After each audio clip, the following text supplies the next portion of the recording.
Hallo und herzlich willkommen, verehrte Zuschauer. Ich darf mal wieder verreisen. Lange hat es gedauert, über 2 Jahre ist es her. Da war ich bei id Software in Texas. Dieses Mal hat es mich nach Baltimore verschlagen, zu den Firaxis Games. Und die kennt man, die haben uns Civilization gebracht, sind bekannt für XCOM, also sind Taktikgenies. Und die arbeiten gerade an einem Spiel namens Marvel Midnight Suns. Das wird ein Ding, das natürlich im Marvel-Universum spielt. Jede Menge Superhelden, aber eben mit einem taktischen Anstrich. Bis jetzt weiß man noch gar nicht so viel zu dem Spiel. Ich werde es mir heute mal anschauen, werde das anzocken können, ausführlich und natürlich auch mit den Leuten hinter dem Spiel reden. Freue mich da schon wahnsinnig drauf. Wie gesagt, die Branche wacht wieder auf und das eben mit Firaxis Games, eine Legende aus der Entwicklerszene. Besser kann es nicht werden, oder?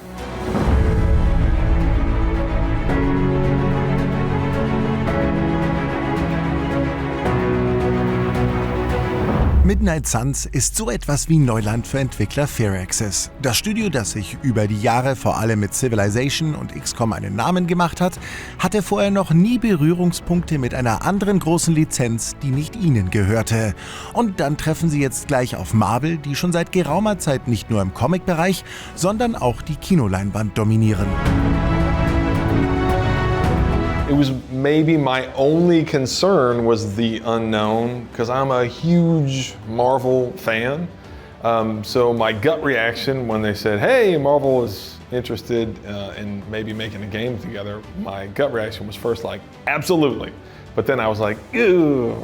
I'm not used to anybody coming in and saying like, oh, you shouldn't do it like this, or hey, you know, creative concerns. And so that was maybe the one thing that held me and my team up, was thinking, you know, what's that gonna be like? When they came to us, they didn't say like, we want you to tell this story. We want you to use these characters. We want you to make this kind of game. Instead it was 100%, they were like, what story do you want to tell? What kind of game are you gonna make? What characters you want to use? And then, irregardless of what we said, they were generally like, if that's what you want to do, we're going to try to find a way to make that work. We never reach a point where they're like, oh no, don't do that, or oh no, we don't like this, or your game shouldn't work like that. We've never had that experience with them, which is awesome because I've heard of IP, I've been scared of it, but Marvel, oddly enough, being the most powerful IP in the world, they are like the coolest people to work with. Als Basis für die Geschichte dient die Rise of the Midnight Suns Handlung, die es in Comicform in den 90ern zu lesen gab. Allerdings wird hier die Story nicht 1:1 auf das Spiel übertragen. Vielmehr erzählt Firaxis hier seine eigene Version dieser Geschichte, die etwas mehr ins Okkulte und Übernatürliche abdriftet, als man das als Fan der Kinofilme gewohnt ist. Unter der Führung von Dr. Faustus nutzt Hydra das Darkhold-Buch, um Lilith, die Mutter der Dämonen, auferstehen zu lassen. Lilith ist so mächtig, dass sie jeden, inklusive aller Superhelden, mit einer einzigen Berührung korrumpieren und zu einem ihrer Untertanen machen kann. Wie der neueste Trailer verrät, ist auch ein Hulk nicht stark genug, ihr zu widerstehen. Wobei es nicht ganz stimmt, dass sie jeden zu einem Diener machen kann. Hier kommen nämlich wir ins Spiel. Auch wenn es in Midnight Suns ca. 13 Superhelden geben wird, die wir in die Schlacht führen, wie Blade, Iron Man, Spider-Man oder den Ghost Rider, so übernehmen wir als Spieler die Rolle eines komplett neuen Superhelden, der in Zusammenarbeit mit Marvel extra für dieses Spiel erschaffen wurde, der Hunter. Wir sind die einzige Tochter oder Sohn, je nachdem wie ihr euch bei der Charaktererschaffung entscheidet, von Lilith und deshalb immun gegen ihre Kräfte. Mit dem Erwachen von Lilith werden auch wir aus unserem unendlichen Schlaf geweckt. Nun sollen wir eine Gruppe Helden anführen, um Lilith zu besiegen. Mother. What we wanted to do from the very beginning, we wanted to put the player into the game. So we weren't saying, in this game you'll be Ghost Rider. Instead we said, no, we want the player to be able to put themselves into the game. This hero has to now stand next to Captain America, who's been around since the 40s, right? You have Captain Marvel, who's super popular. You have Blade, and so this new hero has to be able to stand next to these other heroes and even have some of these heroes look up to them. And so, you know, how do you get the fan to buy into that? Well, one, it is the player, and so I think the player automatically is going to say like, oh yeah, the Hunter's pretty cool because, you know, I determine what they look like, I determine how they play, I'm the one who's upgrading them. But yeah, we had a long process of determining everything from Marvel heroes should have a certain, they have a backstory, they have abilities, they have challenges.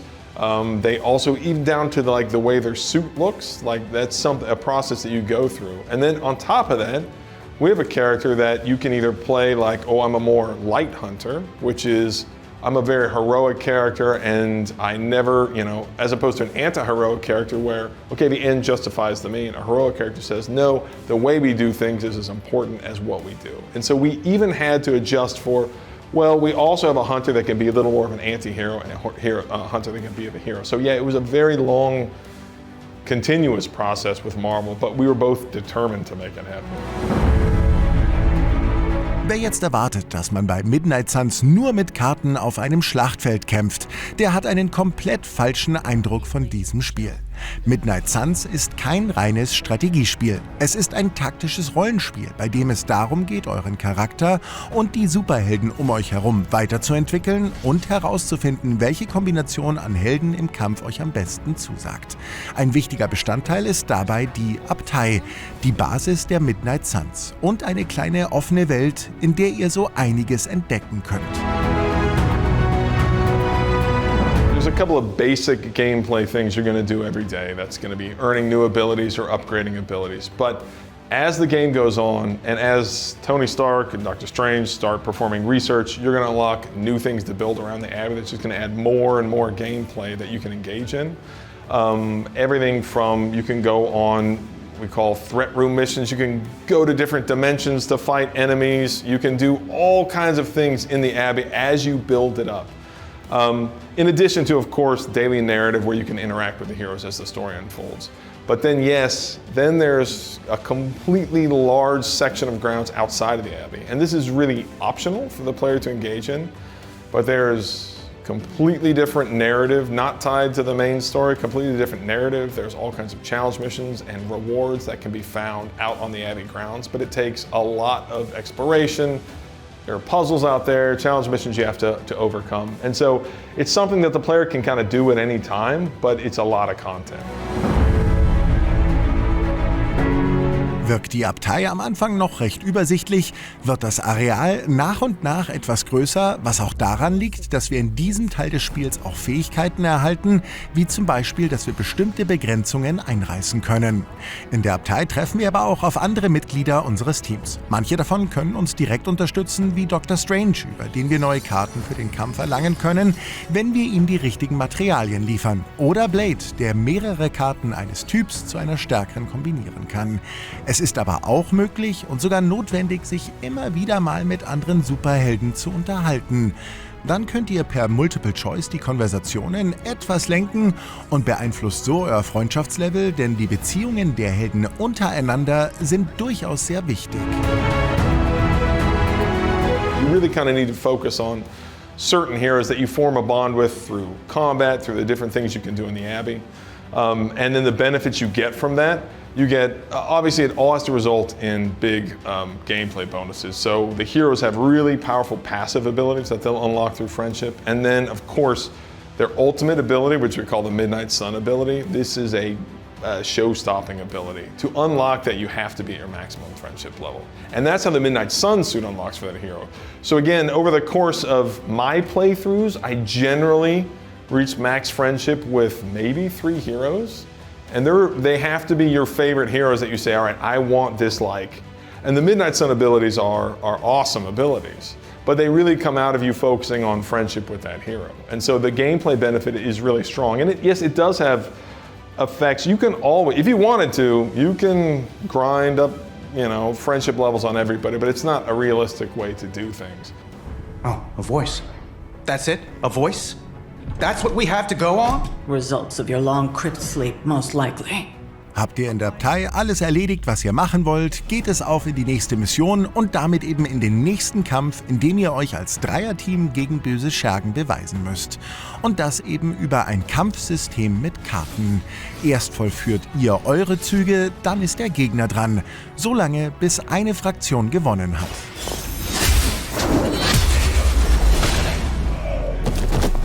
I totally get if people had concerns, just the word cards, as I said, the word cards has baggage, right? Because as you say, people think microtransactions and card pack openings, or they think 2D card battlers, all of which are very different from what Midnight Suns is. But what cards do is allow us to make a whole new tactics game that's just as deep as XCOM, but the puzzle of the tactics game just unfolds in a different way. And now that it exists and now I've been able to play hundreds of hours of it, I'm really happy. I think that we've made something that is as deep as any of the other games we've made. It's just very, very different, which is what we had to do when we're making a whole different game. You can keep cards in your hand to say, okay, I need to build up to use this card in 2 or 3 turns, you know. And so there are elements that you can plan ahead for, but then of course, yeah, as you say, then we're also putting new cards in your hand every turn. You can say, all right, well, this has now changed the puzzle. And so the randomness has moved from, is this ability going to succeed, to, okay, I know this ability in my hand is going to succeed, but I don't know what other abilities I'm going to get. So if I'm trying to build up to play this really awesome heroic ability and I need to generate a lot of heroism to do it, okay, then the puzzle now becomes, all right, with the cards that I've been given, I'm going to hold on to this really powerful card for a couple of turns, and then I'm going to build up to it with these new cards I've been given. So you've always got this evolving turn-to-turn puzzle. But the nice thing, I think, is that with Midnight Suns, one of the things I really like about it is that I feel like you can't play it wrong. I think that attack cards do damage on enemies. They do exactly what they say. You know, skill cards do exactly what they say. All of your cards do exactly what they say. And so now you can say, all right, there's no wrong way to play these cards in my hand, but there is a better way to do it. Like, should I attack this person first? All the strategy comes out of, okay, what order should I attack this person? Should this person be taken out first? Should I play this card before this card? Because that creates this awesome effect that allows me to play this super awesome heroic card. Dann fangen wir mit der Quick-Slash-Attacke an und jetzt suche ich mir meinen Gegner aus. Ich greife jetzt einfach mal den hier an. Der hat eins auf den Sack bekommen. Jetzt kann ich allerdings noch meine Umgebung nutzen, weil dadurch, dass ich diese Attacke eingesetzt habe, habe ich einen Heroismuspunkt bekommen. Einen Heldenpunkt sozusagen. Und mit diesem Heldenpunkt könnte ich jetzt diese Kiste aufheben und dann einen der Gegner hier im Kreis angreifen. Ne? Das kostet mich dann, soweit ich weiß, keine Karte, weil ich kann immer nur 3 Karten-Moves machen. Ich habe schon eine Karte gespielt, sieht man unten rechts. Ich kann bis zu 3 Karten spielen und das kostet mich keinen, sondern eher einen Heldenpunkt. Jetzt kann ich dann eben einen Gegner angreifen und in jede beliebige Richtung schleudern. Und kann dann zum Beispiel gleich 2 Gegner platt machen. Wir machen es gegen den, ist zwar ein einfacher Gun, aber dann ist der weg und der weg. Overkill, wunderbar.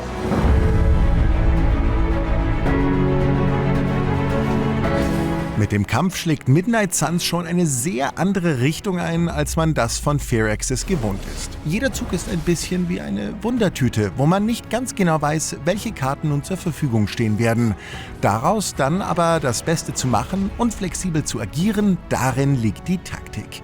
Wer einfach nur wild Karten raushaut, ohne auf die Art der Gegner und die nutzbaren Gegenstände in der Umgebung zu achten, wird hier schnell kein Land sehen. Vor allen Dingen ist es wichtig zu überlegen, wen man mit auf seine Mission nimmt, da jeder Superheld eben andere Fähigkeiten in den Kampf mit einbringt. Hier herauszufinden, wessen Fähigkeiten am besten Sinn für die eigene Spielweise machen, macht einen Großteil des Spaßes aus.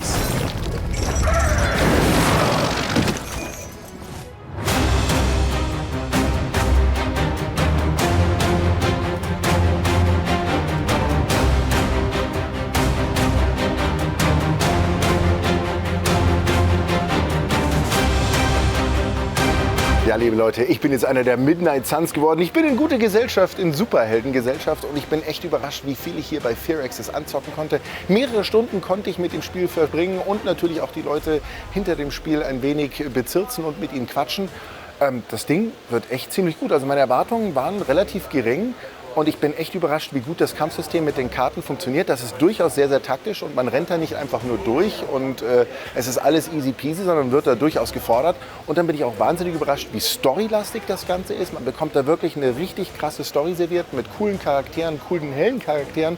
Und dann gibt es ja noch diese Abtei, die quasi als begehbare Basis dient, wo man dann seine Helden weiterentwickeln kann. Finde ich echt schön. Es hat viele Spielelemente, die da ineinander greifen.